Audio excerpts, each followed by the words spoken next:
வேலைக்கு போனவங்க எப்படினாலும் நம்ம வீட்டுக்கு வருவாங்க அப்படின்னு சொல்லிட்டு எல்லாருமே அவங்கவங்க வேலைய பார்த்துட்டு தானே இருப்போம். ஆனா நம்ம வீட்டு செல்ல பிள்ளைகள் அப்படி கிடையாது. இந்தந்த டைமுக்கு இவங்கவங்க வருவாங்க. வண்டி சவுண்ட் கேட்டதும் அவங்க அவ்வளோ ஆர்வமா எதிர்பார்த்துட்டு இருப்பாங்க. இன்னைக்குமே அப்படிதான் எங்க வீட்டுக்காரங்களோட கார் சவுண்ட் கேட்டதும் எல்லாருமே பயங்கரமா சந்தோஷப்பட்டாச்சு.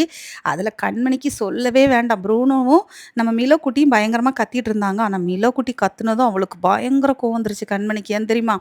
எங்க அப்பா நீ எப்படி கூப்பிடுவ? அப்படிங்கிற மாதிரி இருந்துச்சு பாருங்கங்க. நேத்தைக்கு கொஞ்சம் கடிச்சிருப்பா பிள்ளைய. ஆனா நல்ல வேளை நாங்க பக்கத்துல இருந்தனால அப்படி ஒரு சம்பவம் நடக்கல.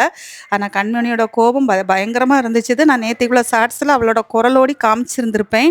அதுக்கப்புறம் வீட்டுக்காரங்க என்னடா இது வம்பா போச்சு இது. எல்லாரையும் சமாளிக்க முடியலையே அப்படின்னு சொல்லிட்டு கொண்டு வந்த ஸ்நாக்ஸ்ல கொஞ்சமா எடுத்து ஏன்னா அது மைதா மாவு ரொம்ப குடுக்கக்கூடாது பார்த்தீங்களா?